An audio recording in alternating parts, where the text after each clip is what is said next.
Alright guys, welcome to Unit 12, The Nation Begins to Crack, the Sectional Crisis of the 1840s. We're going to approach this unit by breaking it down into three parts. In Part 1, we're going to talk about the Texas Revolution. In Part 2, we're going to talk about the Mexican-American War. And in Part 3, we're going to talk about crisis of the 1840s and ultimately compromise that we get in 1850. But let me just kind of set up what this unit is really all about. You know, from the end of the War of 1812 until the early 1840s, the United States really did not pay much attention to foreign policy. We, as Americans, were more occupied with arguments over protective tariffs, the national bank, economic panics, political parties, things like that. Well, what we see heading into the 1840s is all of that really begins to change. In the 1840s, we begin to turn our attention to external affairs. We begin to turn our attention as a people to foreign policy affairs. And all of this is going to happen. The reason we turn our attention to foreign policy in the 1840s, all of this comes about because by the 1840s, the United States is going to acquire a vast amount of new territory. In fact, between 1845 and 1848, the United States is going to acquire Texas, the Oregon Territory, and a territory known as the Mexican Cession. We're going to discuss how we get Texas and the Mexican Cession in this lecture, so you don't need to focus too much on that right now. But the end result here is that this is going to be a tremendous amount of new territory that the United States is going to acquire in a very short amount of time. Now, this is important for two reasons. In the first place, adding this much territory is going to make the United States bigger and stronger as a nation, very similar to how the Louisiana Purchase worked out for the United States. But the other reason all this new territory is going to be important is that this is going to bring up once again the question of slavery and whether or not slavery will be allowed to expand into these new territories. And as we've already seen, that question is what's going to lead to the American Civil War. So let's kind of review that. You know, we've talked already in this course about two moments where slavery was restricted into territories of the United States. The first was in 1787 with that Northwest Ordinance, in which we restricted slavery north of the Ohio River. But the more important one that we talked about was in 1820. If you remember, the last time the nation debated the expansion of slavery, it got very testy. It got very emotional, got very heated. And that was, of course, during the debates over the entrance of Missouri into the Union. And when those debates took place in 1820, they were ultimately satisfied with the Missouri Compromise. You know, the question of slavery was brought up for the first time, and the expansion of slavery, and it got very heated and testy and emotional, as I just said. So that idea, that concept is going to happen again and again and again throughout the 1840s as we begin to expand westward. And as we add new territory, we're going to debate that question that we debated in 1820 of whether or not slavery is going to be allowed to go here or not. And all of this begins right here in the state of Texas. So that's what we want to focus on for part one then, is the Texas Revolution. And the way we're going to approach this, we're going to talk about the background and the causes of the revolution, then talk about the revolution itself, some of the more important battles of it that result in Texas independence. But then we want to focus the Texas Revolution through the prism of national affairs in the United States, and more importantly, the consequences that the revolution brings up and the effects that the revolution has on the larger context of the United States. So let's jump into it. Some of this, just growing up in this state, you probably know some of this. If you don't, sit back. This is how Texas became an independent nation, but ultimately a part of the United States. So, the Texas Revolution. To understand how the revolution comes about, you have to understand something that happened in 1819. In 1819, the United States signed a treaty with the nation of Spain. The treaty was known as the Adams-Onis Treaty. It was named after the Secretary of States for both of these nations. Adams was John Quincy Adams. Onis was the Secretary of State for the Spanish Empire.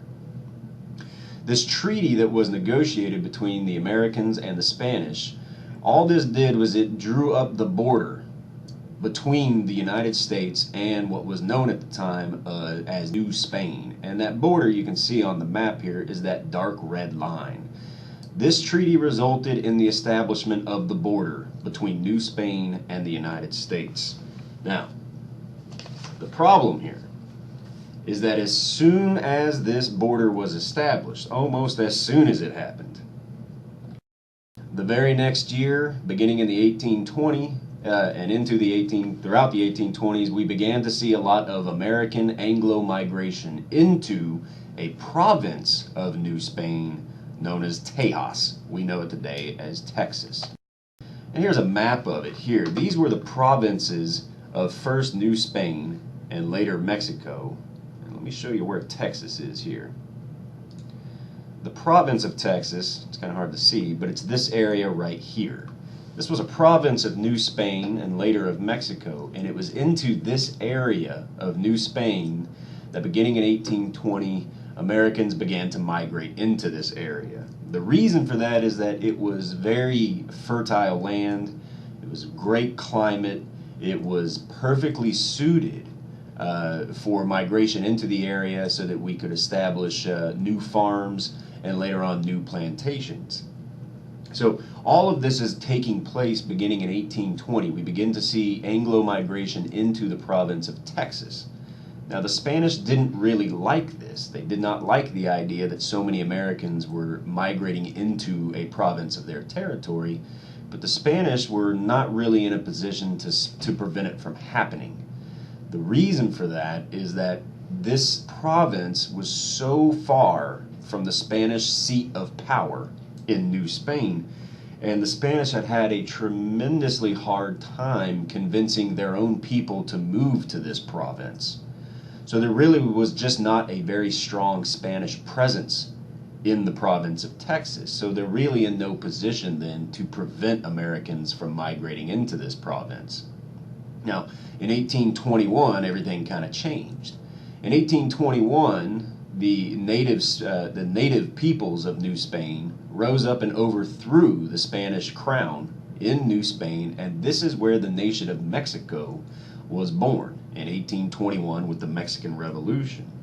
So the problem here now is not the problem for the Spanish, it's now the problem, the Anglo migration is now the problem of the Mexican government. And very similar to the Spanish, the Mexican government was not too happy about Anglo migration into the province of Texas. But, just like New Spain, the Mexican government is really in no position to prevent it from happening. So, what the Mexican government decided to do beginning in the 1820s was they decided to officially allow Anglo migration into the province of Texas, but they were going to attempt to control it and regulate it. And the way they did this is they began giving large contracts to individuals in the United States that they called impresarios. The most famous of these impresarios was, of course, Stephen F. Austin. And the way these things worked is that the impresarios were given large contracts in which they were agreeing to settle a certain amount of people in a certain area of the province of Texas.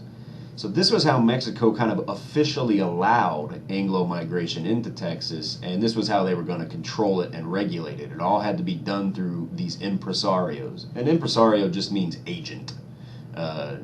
It's a kind of a loose translation of it, but these are just agents that are given contracts by the Mexican government to officially settle parts of Texas. And the contract stipulated how many people could settle in this area, the types of people that could settle in this area. And so you see, the whole thing is trying to be controlled by the Mexican government. And so Texas was kind of divided up into these land grants and impresarios given these contracts. The most famous, of course, was Stephen F. Austin, who is going to settle over 300 families. They're known as the Old 300 today. He's going to settle over 300 Anglo families in a portion of Texas. And this was the official policy of the Mexican government throughout the 1820s.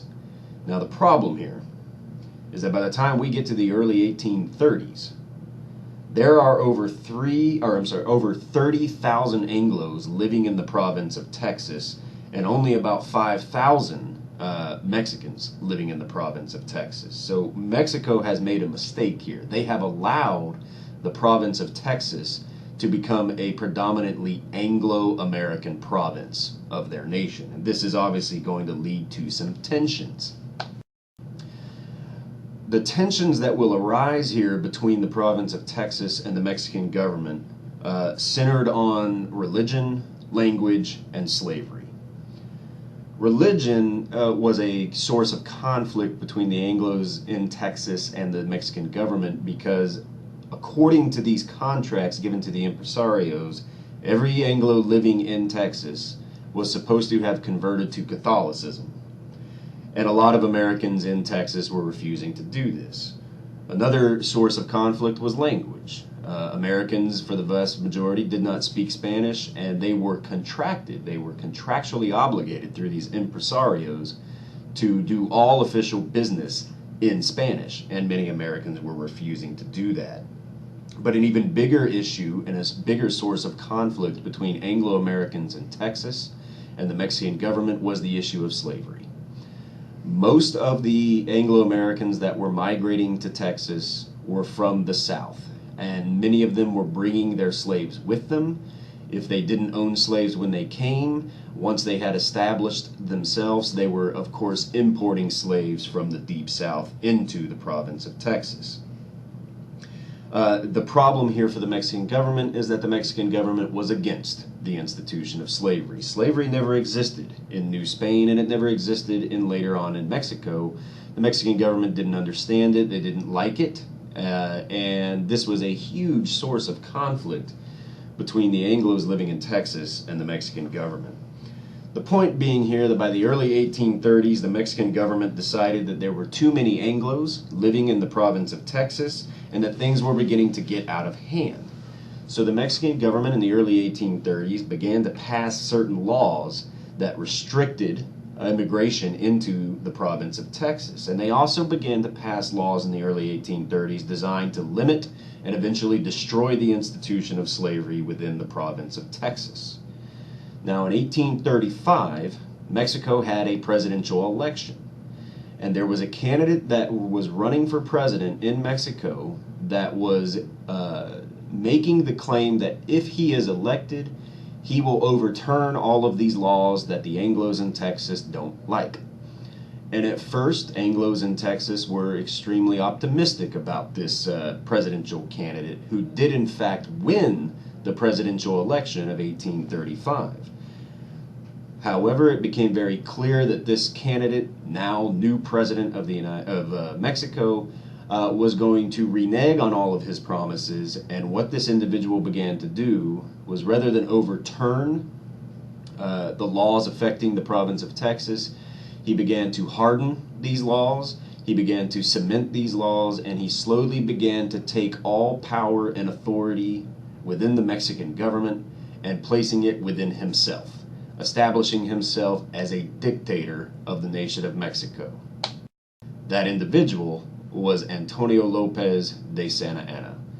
Here's a famous painting of him, but here's also a picture of him as well. And I think most people have never really seen this picture. I really like this picture of Lopez, of Santa Anna. It's kind of, he's out of his military uniform. He kind of looks like a nice guy. The problem is he really wasn't. He establishes himself very quickly as a dictator of the Mexican nation, and this, of course, extremely worries Anglos living in Texas. He begins to now crack down on Texas and Texans, fearing the worst in 1835, decide that it is best to declare independence from Mexico and establish themselves as an independent nation. And this is how the Texas Revolution began. Now look, I will leave it up to you as probably a citizen of this state and being probably well educated in the comings and goings of the Texas Revolution. Oftentimes the causes of the revolution are limited to culture, that culture was just too much to overcome and that the Texas Revolution was almost inevitable.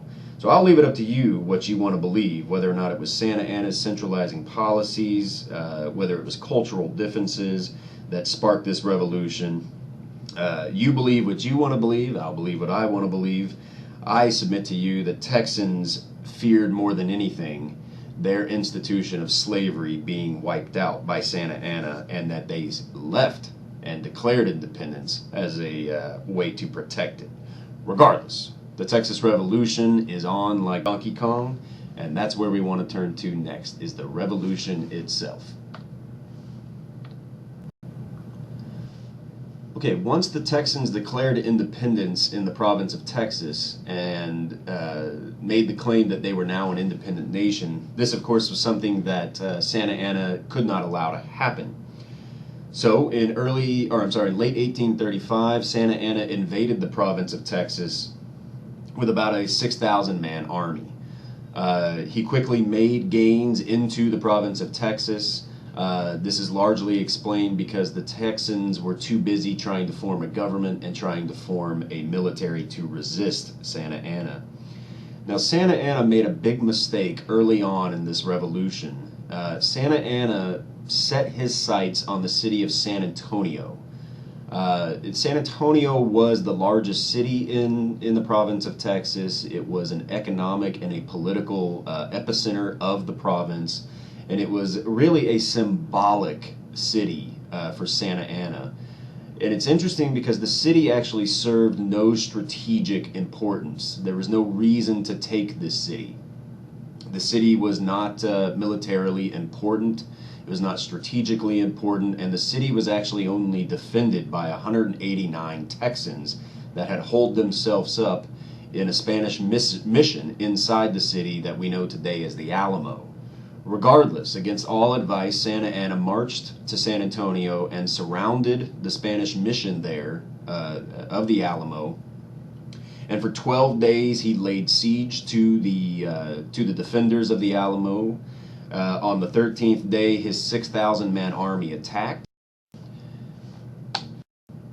Before I talk about the battle, the commanders at the Battle of the Alamo for the Texans, you had really three of them: William Travis, James Bowie, and Davy Crockett. Davy Crockett really wasn't a commander. He just happened to find himself here. He had just arrived from the state of Tennessee and was looking to find some cheap land, and he just found himself now at the Alamo, surrounded by a 6,000-man Mexican army.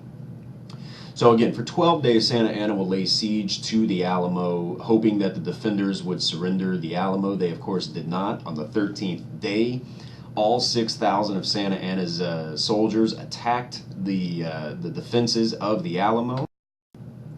The battle was over very quickly. The mission was overrun fairly easily and fairly quickly. Here's a view of kind of the assault of the Alamo compound itself.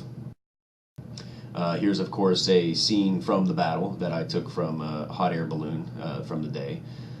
This is actually from the movie The Alamo. The defenses of the Alamo were overcome fairly easily, but at a tremendous cost.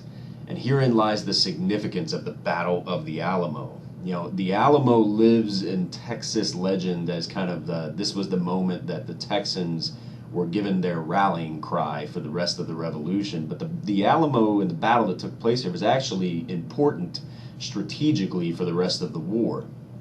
And the reason for that is that there were only 189 defenders here for the Texans, but they took a tremendous toll on Santa Anna's army. In fact, when the battle was over 1,500 of Santa Anna's 6,000-man army was either dead or wounded as a result of this battle. And what happened here is that Santa Anna's army had taken the Alamo, but at a tremendous cost. And we can look back at this battle with hindsight and say this is perhaps where Santa Anna lost the war. And the reason for that is the Alamo resulted in such a high level of casualties for the Mexican army. And it served no strategic purpose. So we look at the Battle of the Alamo as perhaps the moment where Santa Anna did in fact capture the city, but perhaps where it cost him the war, because he simply lost too many men. It weakened him. And once it had, and once he had this city, you know what? It didn't really mean anything. It wasn't strategic because he's lost nearly a third of his army, and he still has to destroy the bulk of the Texas army. So the Battle of the Alamo, just to kind of review, was significant because it likely results in Santa Anna's demise in this war. Here's, of course, another scene from the battle. There's Davy wielding his musket. So there's the Battle of the Alamo. I told you that Santa Anna still has to pursue his main opponent, which is the Texas Army, and he has to pursue this opponent deeper into the interior of Texas. And the further he gets into the interior of Texas, the more stretched his supply lines will become, and the more frustrated he will become because he will be unable to force the Texas Army into a battle that is advantageous for him. Now, commander of the Texas Army was given to a recently arrived immigrant named Sam Houston. Sam was an extremely effective military commander.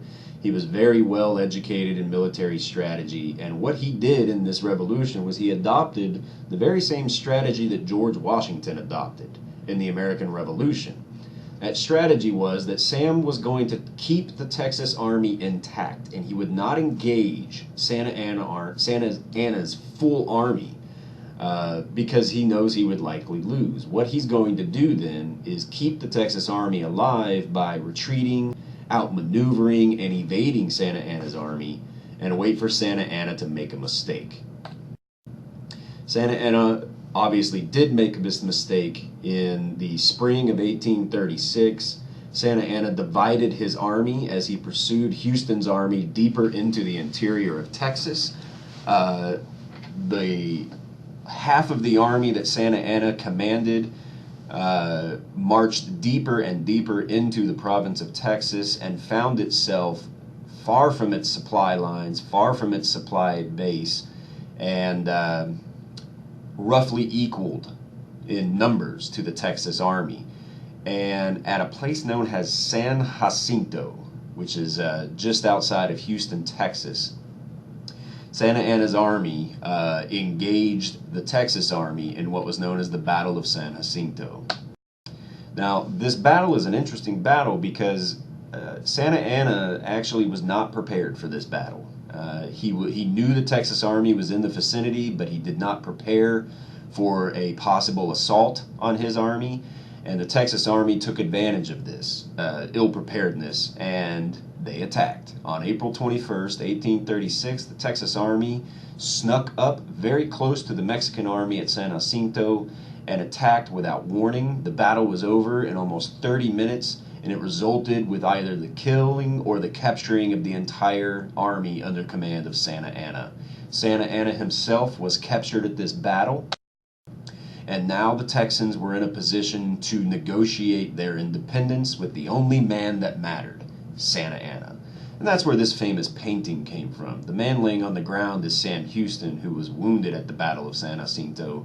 The man in the white pants holding in the blue shirt, that is Santa Anna. And it was right here after the Battle of San Jacinto that Texans won their independence.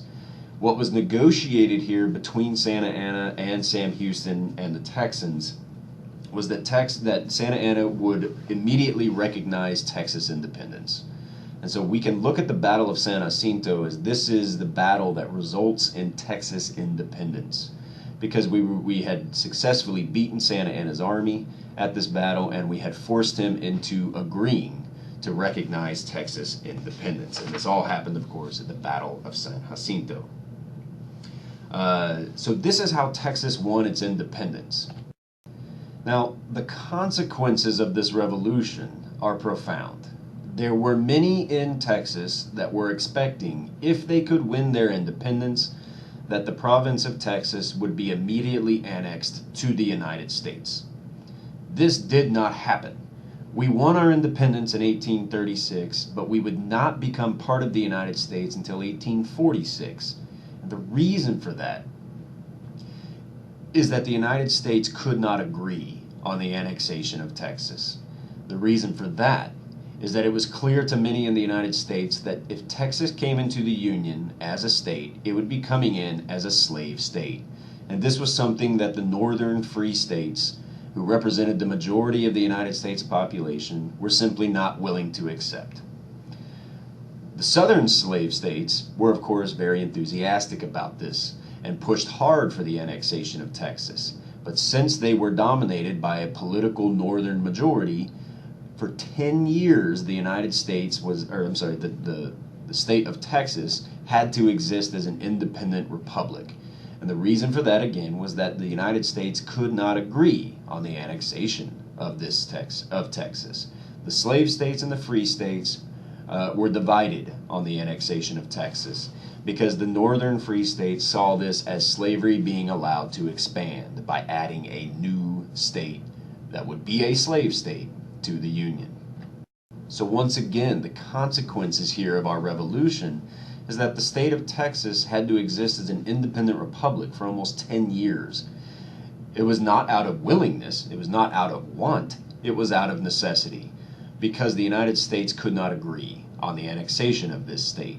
And the reason for that is because this state would enter the Union as a slave state, and the northern free states were against this. So what happened here as a result of the Texas Revolution is that once again, inside the borders of the United States, the question of slavery's expansion was brought up and debated for 10 years concerning Texas. So the Texas Revolution was significant because it brings up the question of slavery's expansion once again. And we know that that question is what is going to lead to the American Civil War. That's the question that's going to divide the free states and slave states so much that it will create an environment in which an American Civil War is possible. And it all started right here in the 1840s with the Texas Revolution. Okay, so this concludes part 1 of Unit 12. When we're finished with this, go ahead and move on to part 2, where we're going to talk about another event, the Mexican-American War, that is once again going to bring up the question of slavery's expansion.